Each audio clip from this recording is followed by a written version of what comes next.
Hello everyone, welcome to success with Rai academy.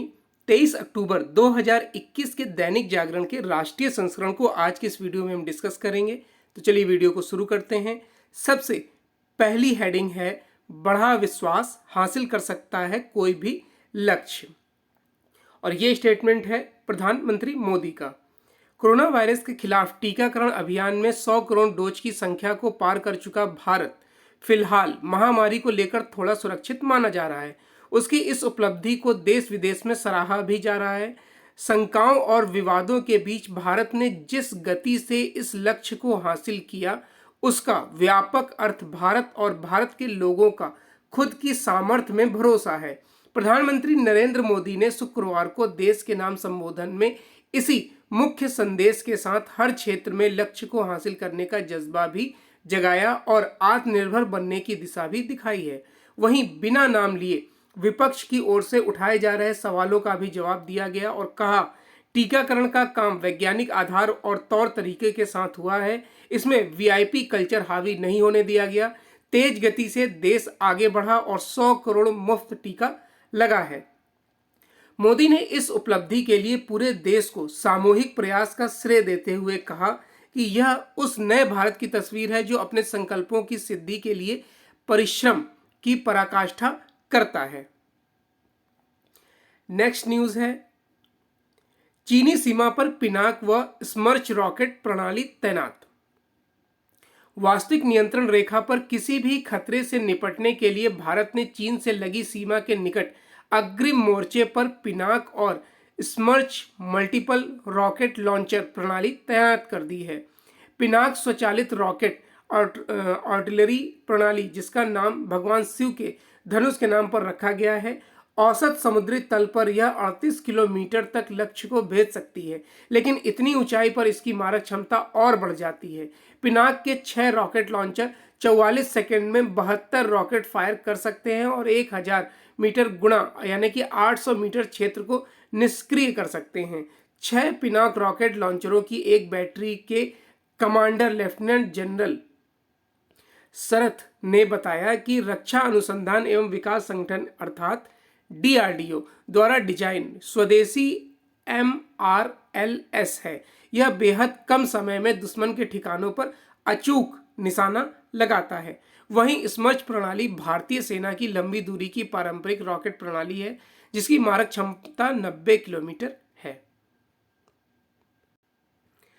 Next news है कि द्विपक्षीय रिश्तों को और मजबूत करने में जुटे भारत और ब्रिटेन। एक दूसरे की वैक्सीन को मंजूरी देने या नहीं देने को लेकर भारत और ब्रिटेन में जो गलतफहमी थी वह खत्म हो चुकी है। दोनों देशों की सरकारें द्विपक्षीय रिश्तों को प्रगाढ़ बनाने की कोशिश में फिर से तेजी ला चुकी हैं। शुक्रवार को भारत की यात्रा पर आई ब्रिटेन की विदेश मंत्री एलिजाबेथ ट्रस की विदेश मंत्री एस जयशंकर से द्विपक्षीय मुद्दों पर विस्तार से वार्ता हो चुकी है। पहली बार भारत और ब्रिटेन की तीनों सेनाओं के बीच संयुक्त अभ्यास गुरुवार को शुरू हुआ, जो 7 दिनों तक चलेगा। यही नहीं, प्रधानमंत्री नरेंद्र मोदी की इस महीने के अंत तक ब्रिटेन जाने की तैयारी भी हो रही है। मोदी के 31 अक्टूबर को संयुक्त राष्ट्र के तत्वाधान में ग्लासगो में होने वाले जलवायु परिवर्तन कॉन्फ्रेंस में हिस्सा लेने के लिए वहां पहुंचे ग्लासगो में उनकी ब्रिटिश प्रधानमंत्री बोरिस जॉनसन के साथ द्विपक्षीय मुलाकात होगी। जॉनसन पिछले 1 वर्ष में 2 बार भारत की यात्रा अंत समय में रद्द कर चुके हैं। नेक्स्ट न्यूज है, प्रधानमंत्री और विदेश मंत्री से मिली WTO की महानिदेशक।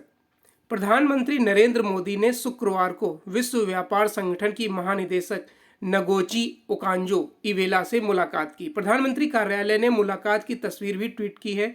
वहीं इवेला ने विदेश मंत्री एस जयशंकर के साथ भी अलग से बैठक की है।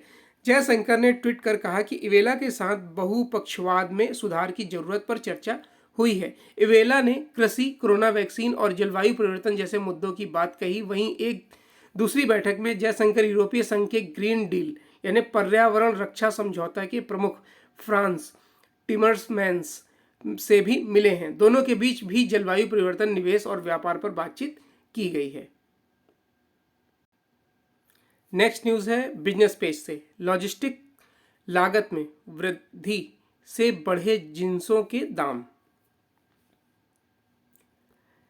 लॉजिस्टिक लागत बढ़ने से जिंसों की महंगाई उपभोक्ताओं को बुरी तरह से तंग कर रही है। ज़्यादातर जिंसों की ढुलाई सड़क मार्ग से होती है। डीजल के बढ़े दाम और विपरीत मौसम के चलते ढुलाई लागत में वृद्धि हुई है। जिंसों की आपूर्ति को बनाए रखने और आयातित जिंसों पर सीमा शुल्क में रियायतें देकर सरकार ने महंगाई को काबू करने की कोशिश जरूर की है, लेकिन त्योहारी सीजन में दलहन के तैयार उत्पादों के साथ खाद्य तेलों की मांग में भारी इजाफा हुआ है। इसका सीधा असर जींस बाजार पर पड़ रहा है। अगली फसल के आने तक सरसों के तेल के दामों में नरमी की उम्मीद नहीं है। केंद्रीय खाद्य व सार्वजनिक वितरण सचिव सुधांशु पांडे ने कहा है कि आवश्यक वस्तुओं की कीमतों को कम करने और उपभोक्ताओं को राहत देने के उद्देश्य से राज्य सरकारों के साथ केंद्र के हस्तक्षेप से जींस बाजारों में कीमतें काफ़ी काबू में हैं। नेक्स्ट है पेट्रोलियम उत्पादों पर टैक्स घटाने की एमपीसी बैठक में उठी मांग। पहली बार मौद्रिक नीति बनाने वाली आरबीआई गवर्नर की अध्यक्षता वाली समिति यानी कि एमपीसी में पेट्रोलियम उत्पादों पर टैक्स घटाने की मांग उठी है। एमपीसी की पिछली बैठक का ब्यौरा शुक्रवार को जारी किया गया। इसमें ब्याज दरों को स्थिर रखने का फैसला किया गया था, लेकिन जो ब्यौरा सामने आया उससे साफ है कि तकरीबन सारे सदस्यों ने महंगाई को लेकर गंभीर चिंताएं व्यक्त की हैं। कई सदस्यों ने ऊर्जा की कीमतों में हो रही बढ़ोतरी को गंभीर माना है। यह भी तथ्य है कि बैठक के तुरंत बाद जारी रिपोर्ट में आने वाले 6 माह के दौरान आरबीआई की तरफ से महंगाई के लक्षित दर को घटाया गया था। उक्त बैठक में एमपीसी के अध्यक्ष RBI governor doctor Shaktikanta Das समेत 6 सदस्यों ने रेपो रेट को मौजूदा 4% पर ही रखने के पक्ष में वोटिंग की थी। दास ने इसमें कहा था कि आरबीआई महंगाई दर को 4% से नीचे लाने को दृढ़ प्रतिज्ञ है। खुदरा महंगाई की दर जुलाई और अगस्त के माह में 6% के स्तर को पार कर गई थी, लेकिन अब सितंबर 2021 में वह 4.354% रही है। वैसे सितंबर के बाद पेट्रोलियम उत्पादों की कीमतों में भी तेजी से वृद्धि हुई है और इसका सब्जियों और दूसरे जिंसों की कीमत पर असर आना अब शुरू हुआ है। नेक्स्ट न्यूज़ है अनुचित रवैये पर भारत करेगा जवाबी कार्रवाई। वाणिज्य और उद्योग मंत्री पीयूष गोयल ने कहा है कि व्यापारिक मोर्चे पर कई गैर शुल्क बाधाएं हैं जिन्हें दूर किए जाने की जरूरत है। साथ ही उन्होंने कहा कि भारत के साथ जहां कहीं भी व्यापारिक मोर्चे पर अनुचित रवैया अपनाया जाएगा वहां जवाबी कार्रवाई की जाएगी। गोयल ने कहा कि गैर शुल्क वाली बाधाएं सुगम आयात और निर्यात में रुकावट पैदा करती हैं। भारतीय विदेश व्यापार संस्थान के 54वें दीक्षांत समारोह के संबोधन पर गोयल ने कहा कि व्यापार के लिए काफ़ी अध्ययन के साथ यह देखने की जरूरत है कि दूसरे देश क्या तरीका अपना रहे हैं। वाणिज्य शुल्क में इतर कई ऐसी बाधाएं हैं जिनके बारे में अध्ययन की आवश्यकता है। हमें उन बाधाओं को दूर करने की जरूरत है। गोयल ने कहा कि ब्रिटेन, यूएई, ऑस्ट्रेलिया सहित कई अन्य देशों से मुक्त व्यापार समझौते को लेकर बातचीत चल रही है। उन्होंने कहा कि चालू वित्त वर्ष में भारत 400 अरब डॉलर के निर्यात लक्ष्य को हासिल कर लेगा। नेक्स्ट पेज है एडिटोरियल पेज। एडिटोरियल पेज में पहला आर्टिकल लिखा गया है भरोसे पर खरे उतरते प्रधानमंत्री, और ये लिखा है जाने माने शेयर मार्केट में निवेशक राकेश झुंझुनवाला द्वारा। हाल ही में मुझे प्रधानमंत्री नरेंद्र मोदी से मुलाकात का सौभाग्य प्राप्त हुआ। मैं उनसे पहले से ही काफ़ी प्रभावित था। उनका सादगी, ईमानदारी, विजन, काम को अंजाम देने पर फोकस, दृढ़ संकल्प, लचीलापन और इन सबसे बढ़कर उनके सामाजिक और आर्थिक कल्याणकारी एजेंडे ने मुझे हमेशा बहुत प्रभावित किया है। भारत को एक वैश्विक महाशक्ति बनाने की उनकी आकांक्षा से भी मैं भाव विभोर हूँ। यानी कि यहाँ पर उनके और प्रधानमंत्री की मुलाकात के बाद जो निष्कर्ष निकला उसको भरत झुंझुनवाला ने यहाँ पर पेश किया है। सामाजिक विकास से जुड़ी उनकी नीतियों ने भी मुझे भरपूर भरोसा और दिया है और मैं पूरे विश्वास के साथ उनका समर्थन करता हूँ। सम्मान नागरिक संहिता वास्तव में किसी भी प्रगतिशील समाज के लिए आवश्यक तत्व है। उनका एजेंडा देश के सभी नागरिकों और समुदायों के लिए उचित भाव वाला है। अतीत के उलट कल्याणकारी योजनाओं की सफलता को सुनिश्चित करने के लिए वह प्रत्यक्ष नकदी अंतरण यानी डीबीटी जैसी पहल पर जोर दे रहे हैं। मुझे इसे लेकर भी बहुत खुशी है कि उनका प्रशासन भारत, भारतीयता और भारत के गौरव पर ध्यान दे रहा है। उनकी आर्थिक नीतियों में भी मुझे भरोसा है और मैं पुरजोर तरीके से उनका समर्थन करता हूं। आईबीसी, रेरा, बिजली सुधार, कृषि सुधार, श्रम सुधार, खनन सुधार, जीएसटी, कारपोरेट कर को तार्किक बनाने, निजीकरण, संपदा, मौद्रीकरण और कर प्रणाली से जुड़े अर्थव्यवस्था के विभिन्न आयामों में सुधारों को गति देकर वह समृद्धि के लिए एक आधार तैयार कर रहे हैं। इन सुधारों की शक्ति 10% या उससे अधिक की सतत आर्थिक वृद्धि के लिए आधारभूत स्तंभ बनेगी। प्रधानमंत्री मोदी की विकास एवं कल्याणकारी नीतियों पर मुझे पूरा भरोसा है। स्वच्छ भारत, उज्ज्वल योजना, नल से जल पहल, जन आरोग्य योजना, जन धन योजना और प्रधानमंत्री आवास योजना भारतीयों के जीवन में बदलाव लाई है। खास तौर से वंचित वर्गों को इनका सबसे अधिक लाभ मिला है। इन योजनाओं से न केवल उन्हें ऊपर उठाया बल्कि उन्हें आर्थिक एवं वित्तीय तंत्र की मुख्य धारा में भी ले आए हैं। इन योजनाओं से उनके जीवन की गुणवत्ता में सुधार हुआ है। मैं इनसे हुए लाभ पर कुछ प्रकाश डालता हूं। यूनिसेफ के अनुसार देश की 50% से कम आबादी को स्वच्छ पेयजल की सुविधा उपलब्ध है। करीब 54% ग्रामीण महिलाएं, जिसमें किशोरियां भी शामिल हैं, कि रोजाना करीब 35 मिनट पानी का बंदोबस्त करने में खर्च होते हैं।